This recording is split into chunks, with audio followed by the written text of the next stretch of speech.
qu'il y en a certains, quand vous faites de la politique ou quand vous êtes amené à parler dans les médias ou devant du public, vous avez... On a dit que nous avions couché ensemble, Nicolas Sarkozy et moi. C'est absurde. Cette phrase, lâchée sans trembler, n'est pas une simple mise au point. C'est une déflagration. Une bombe à retardement que Rachida Dati a portée en silence pendant plus de 20 ans, avant de décider, enfin, de la laisser exploser en pleine lumière. Car ce soir-là, ce n'est pas seulement une rumeur qu'elle balaie. C'est un système entier de soupçons, de sous-entendus et de jugements à demi-mot qui vacillent. Depuis des années, la France politique chuchotait, les plateaux télé insinuaient, les dîners parisiens ricanaient, une femme trop proche du pouvoir, trop loyale, trop visible. Forcément, pensait-on, il devait y avoir autre chose, quelque chose d'inavouable, quelque chose de caché. Mais ce que peu de gens ont compris, c'est que cette rumeur n'était pas un accident, elle était le prix à payer. Derrière le regard ferme et le sourire maîtrisé, il y a une femme qui connaît intimement le pouvoir. Pas celui des discours officiels, mais celui qui broie, qui isole, qui marque à vie. Ancienne garde des Sceaux, figure clivante, Rachida Dati n'a jamais cherché à être aimée. Elle a cherché à tenir, à rester debout dans un univers où la moindre faille devient une arme. Lorsqu'elle prononce cette phrase, des images remontent à la surface. Les flashs des photographes, les gros titres cruels, les commentaires venimeux sur son ton, ses robes, son ambition. Et toujours cette même question, jamais posée frontalement, mais toujours présente. Qu'a-t-elle donné pour être là ? Comme si le mérite, à lui seul, ne suffisait pas. Comme si une femme, venue d'ailleurs, n'avait pas le droit d'approcher les sommets sans être soupçonnée. La rumeur la plus persistante de la Veuve République n'a pas seulement lié son nom à celui de Nicolas Sarkozy. Elle a servi de raccourci commode. Une explication facile à une ascension jugée dérangeante. Une manière de réduire une trajectoire politique à une histoire de couloir. Et pourtant, ce lien que la France fantasme n'a jamais été ce que l'on croit. Il ne s'est pas construit dans l'ombre des chambres, mais dans la lumière crue des batailles politiques, dans les couloirs des ministères, là où l'on apprend vite que la loyauté est plus rare que l'ambition, là où les alliances se font et se défont au rythme des sondages. Ce soir, quand Rachida Dati parle, elle ne cherche ni la réhabilitation ni la compassion, elle ne se justifie plus, elle constate, elle tranche, elle refuse de continuer à jouer un rôle écrit par d'autres. À plus de 60 ans, elle n'a plus peur des jugements ni des regards appuyés. Elle sait que l'histoire est déjà en marche et qu'elle sera, quoi qu'elle fasse, réécrite sans elle. Mais une question demeure, suspendue dans l'air comme un silence trop lourd. Pourquoi cette rumeur a-t-elle survécu aussi longtemps ? Pourquoi avait-on tant besoin d'y croire ? Pour le comprendre, il faut remonter bien avant les palais de la République, bien avant les voitures officielles et les micros tendus.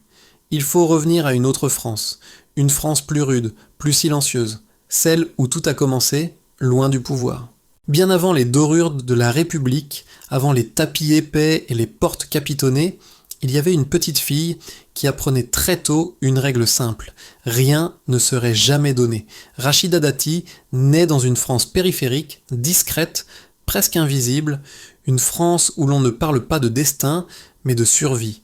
Fille d'un maçon marocain et d'une mère algérienne, elle grandit dans une cité modeste, entourée de béton, de silence et de regards qui jugent avant même de connaître. Chez elle, on ne discute pas de politique. On parle de travail, de fatigue, de fin de mois difficiles. Très tôt, elle comprend que pour avancer, il faudra travailler 2 fois plus et se plaindre 2 fois moins. Les week-ends ne sont pas faits pour se reposer. Elle travaille pour aider sa famille.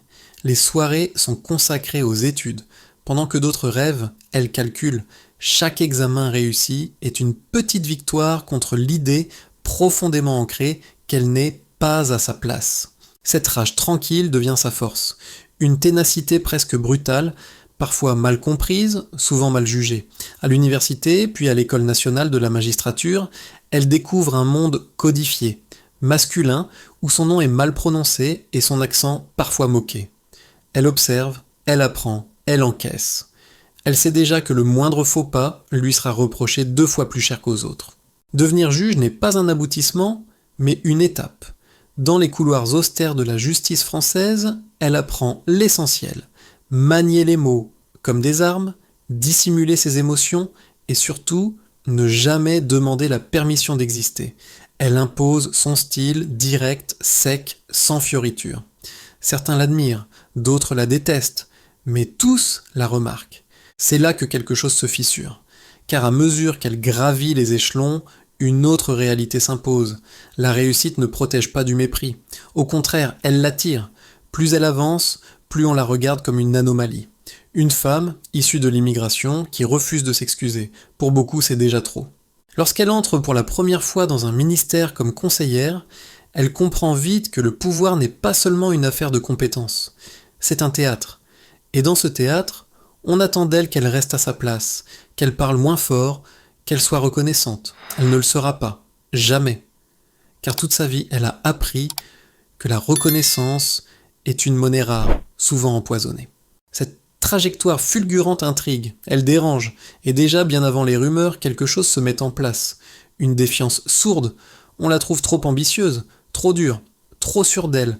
Des défauts que l'on pardonne aisément aux hommes, mais qui, chez elle, deviennent des fautes morales.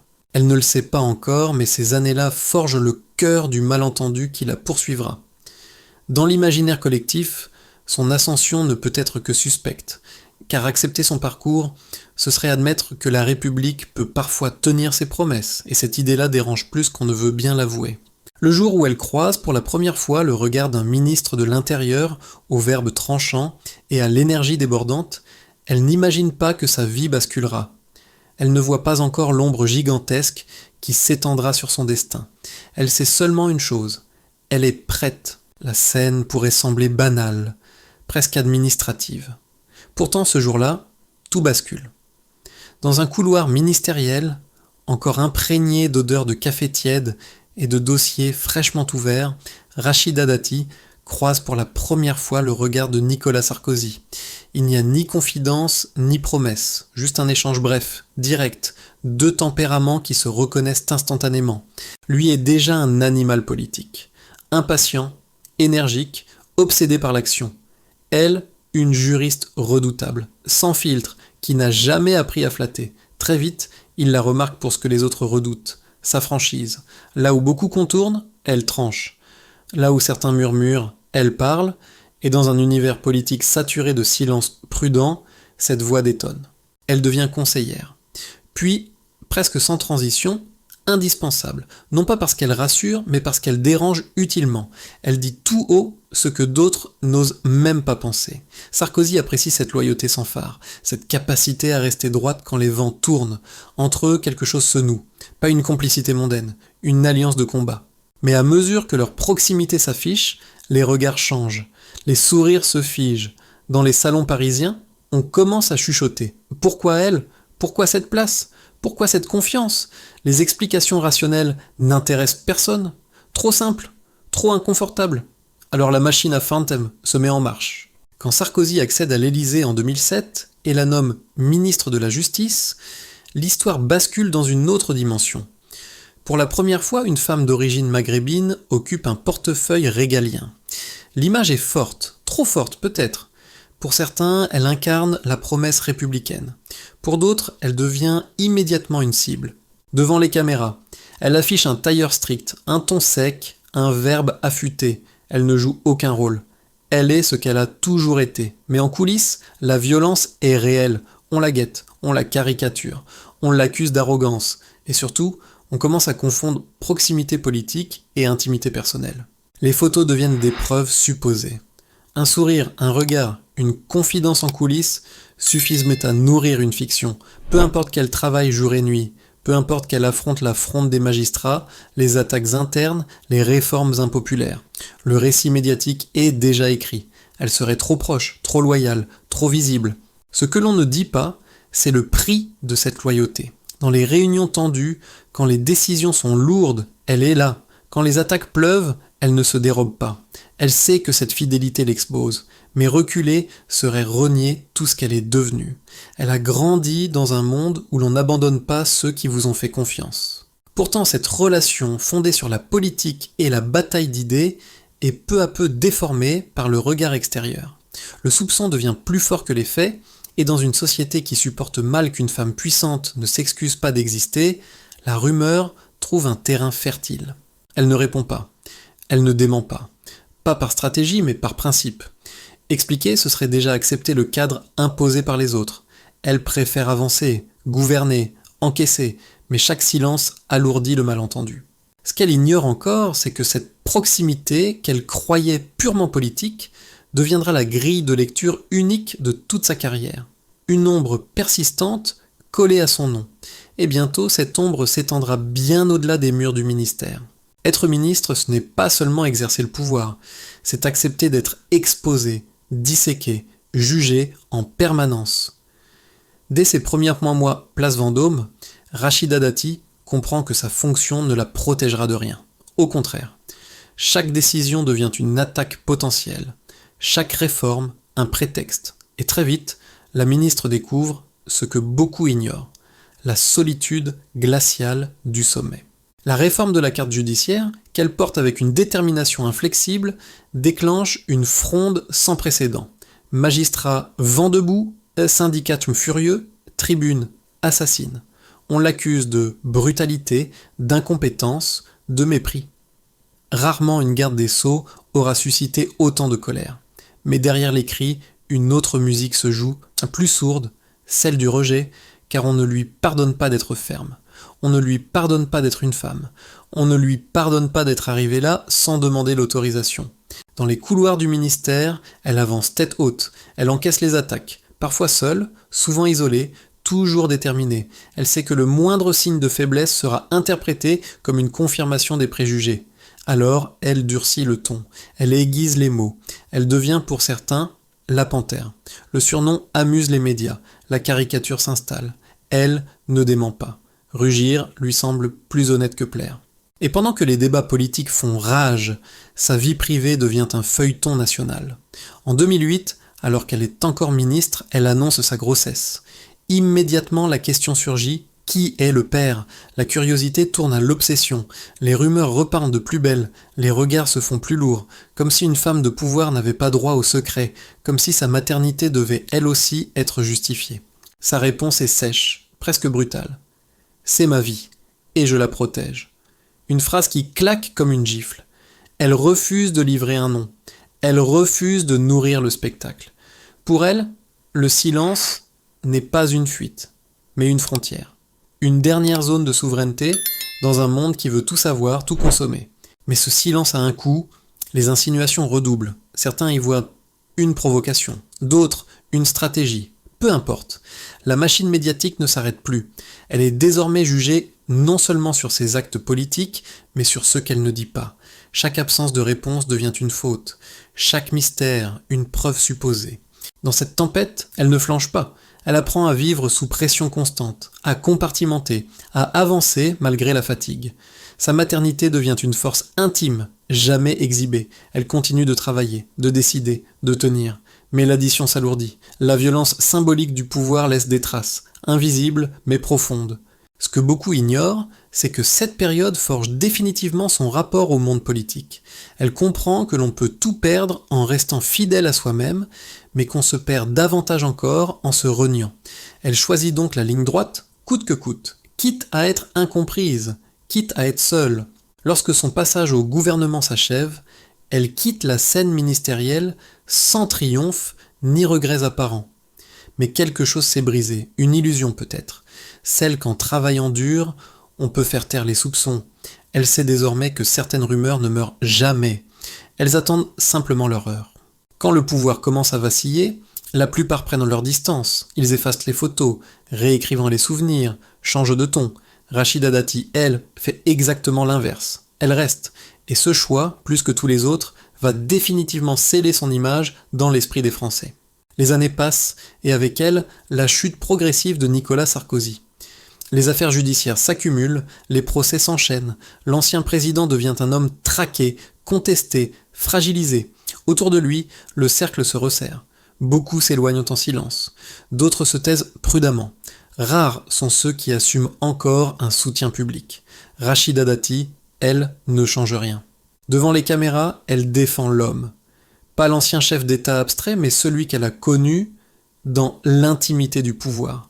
L'homme qui doute, qui tombe, qui encaisse. Elle parle de loyauté, de dette morale, d'honneur, des mots devenus presque archaïques dans une époque politique dominée par le calcul et l'opportunisme. Pour certains, elle va trop loin. Pour d'autres, elle dit tout haut ce que beaucoup pensent tout bas. Puis vient le jour du verdict, un de ces moments où l'histoire se fige. Devant le tribunal, les caméras sont braquées sur elle. Elle arrive vêtue de noir, droite, presque impassible. Aucun discours, aucun éclat, juste une présence. Les images font le tour des chaînes d'information, son silence devient plus éloquent que 1000 déclarations. Quelques heures plus tard, sur un plateau de télévision, elle lâche une phrase qui fera le tour des réseaux « Je reste loyale, je ne renie pas mes amitiés ». Courte, sèche, irréversible. Pour certains, c'est la preuve d'un attachement excessif, presque aveugle. Pour d'autres, une démonstration rare de cohérence morale. Dans tous les cas, le pays se divise. Mais cette loyauté a un prix. Au sein même du pouvoir, certains collègues s'agacent. On murmure qu'elle se compromet, qu'elle abîme sa propre carrière. Les critiques deviennent plus dures. On la soupçonne de ne pas tourner la page, elle le sait et elle l'accepte. Parce qu'à ses yeux, renier serait pire que perdre. Comme si cela ne suffisait pas, les dossiers anciens ressurgissent. Une affaire de prestation de conseil pour une filiale de Renault-Nissan. Près de 900 000 €. Travail réel ou influence politique? Les enquêteurs s'interrogent, les médias s'enflamment, elle se défend calmement. J'ai travaillé, j'ai des preuves. Mais le doute s'installe, puis une autre polémique. Des bijoux non déclarés, estimés à plusieurs centaines de milliers d'euros. Là encore, elle dénonce un acharnement, une chasse ciblée, une sanction pour avoir trop longtemps défié les codes. Ces tempêtes successives auraient pu la faire plier. Elle la renforce, elle encaisse comme elle l'a toujours fait, sans larmes publiques, sans confession. Elle sait que, pour beaucoup, elle restera coupable quoi qu'elle dise. Alors elle ne dit plus, elle avance. Dans cette période sombre, une scène frappe les esprits. À la sortie de la prison de la Santé, une vidéo circule. On la voit sortir discrètement après une visite. Rien n'est confirmé, rien n'est démenti, les spéculations explosent. Était-ce un geste personnel? Un acte symbolique? Elle se contente d'une phrase, c'est une affaire humaine, et referme la porte.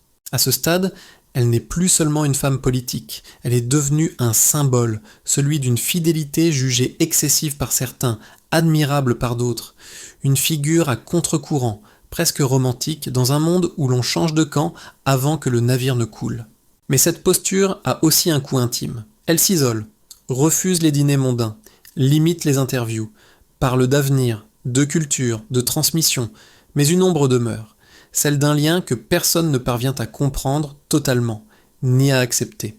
Et pourtant, alors que beaucoup la croient de finie, effacée, enfermée dans le passé, l'histoire réserve un dernier retournement, car la loyauté parfois ne ferme pas toutes les portes, elle en ouvre d'autres, là où on ne les attend plus. À plus de 60 ans, Rachida Dati aurait pu disparaître, se retirer discrètement, écrire ses mémoires, commenter l'actualité depuis l'ombre. Beaucoup l'imaginaient déjà rangée dans la galerie des figures controversées d'un autre temps. Mais elle connaît trop bien la politique pour croire à ses fins silencieuses.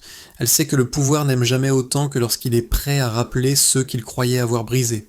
Janvier 2024. Contre toute attente, son nom réapparaît, ministre de la Culture. La nouvelle surprend, choque, amuse. Certains parlant de recyclage du vieux monde, d'autres de provocation assumée. Elle ne commente presque pas. Elle arrive rue de Valois avec la même démarche, le même regard, la même assurance que 20 ans plus tôt. Rien n'a été adouci, rien n'a été gommé, comme si le temps n'avait fait que durcir l'essentiel. Très vite, elle impose son style, direct, sans détour. Elle parle de culture comme on parle de combat. Accès, diversité, transmission. Elle défend les artistes venus des quartiers populaires, rappelle que la création n'est pas un privilège réservé aux héritiers. Les critiques pleuvent. Les soutiens aussi, elle jubile intérieurement. Elle sait que le bruit vaut mieux que l'oubli, toujours. Mais derrière ce retour spectaculaire, une blessure reste ouverte. La condamnation définitive de Nicolas Sarkozy marque la fin d'une époque. Le jour du verdict, elle est là. Manteau sombre, visage fermé, aucun mot. Les caméras captent en silence. Une image devient iconique. Celle d'une femme droite, immobile, face à l'effondrement d'un homme qui a compté plus que tous les autres. Le soir même, sur un plateau, elle lâche une dernière phrase. « Je reste loyale ». Rien de plus, rien de moins. Cette déclaration, reprise, détournée, analysée, divise la France. Est-ce de l'aveuglement, du courage, de l'amour, ou simplement une fidélité à soi-même? Elle ne répondra plus. Elle a compris depuis longtemps que s'expliquer, c'est déjà se soumettre au regard des autres. Dans l'intimité, elle se replie. Sa fille dort dans la pièce voisine. Les dossiers s'empilent sur son bureau. La politique continue. La vie aussi, mais quelque chose a changé. Elle parle désormais de transmission, de ce qu'elle laissera derrière elle. Non pas une image lisse, mais un exemple. Celui d'une femme qui n'a jamais cherché à plaire, qui a accepté de payer le prix de sa liberté.